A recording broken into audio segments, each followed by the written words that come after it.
Dibre haYamim bet, 2 Chronicles Chapter 33.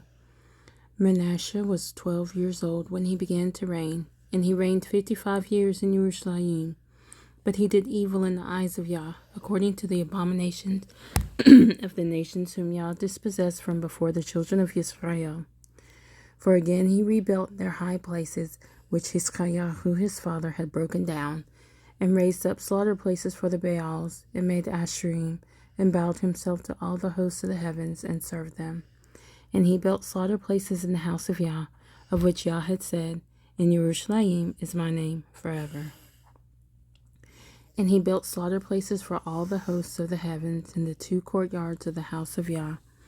And he made his sons pass through the fire in the valley of the son of Hinnom, and practiced magic, and used divination and witchcraft, and consulted mediums and spiritists. He did much evil in the eyes of Yah to provoke him.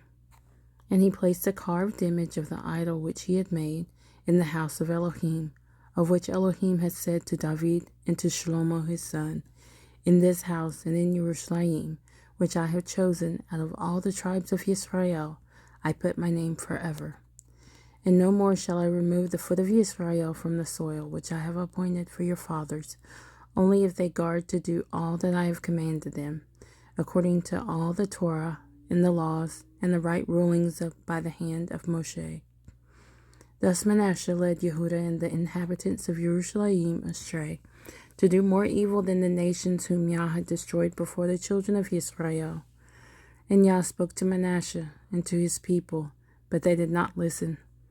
Therefore Yah brought upon them the commanders of the army of the sovereign of Asher, who captured Manasseh with hooks, bound him with bronze shackles, and made him go to Babel.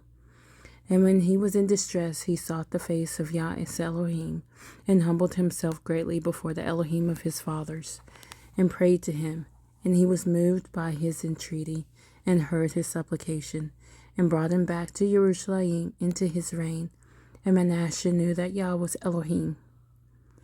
And after this he built a wall outside the city of David on the west of Gihon, in the Wadi, and as far as the entrance of the fish gate.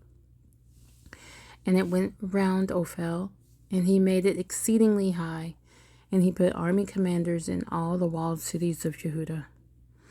And he removed the foreign mighty ones in the idol from the house of Yah, and all the slaughter places that he had built in the mount of the house of Yah, and in Jerusalem, and he threw them out of the city.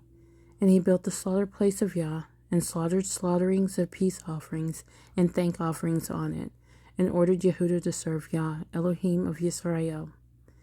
But the people were still slaughtering on the high places, though only to Yah their Elohim. And the rest of the acts of Manasseh, his prayer to his Elohim, and the words of the seers who spoke to him in the name of Yah, Elohim of Israel, see, they are written in the book of the sovereigns of Israel. And his prayer and his entreaty, and all his sin and his trespass, and the places where he built high places, and set up the Asherim and the carved images before he was humbled, see, they are written among the words of the seers. So Manasseh slept with his fathers, and they buried him in his own house, and his son Ammon reigned in his place. And Ammon was 22 years old when he began to reign, and he reigned 2 years in Jerusalem. But he did evil in the eyes of Yah, as his father Manasseh had done. And Ammon slaughtered to all the carved images which his father Manasseh had made, and served them. And he did not humble himself before Yah, as his father Manasseh had humbled himself, for Ammon trespassed more and more. And his servants conspired against him, and killed him in his own house. But the people of the land struck all those who had conspired against sovereign Ammon, and the people of the land set up his son Yoshayahu to reign in his place.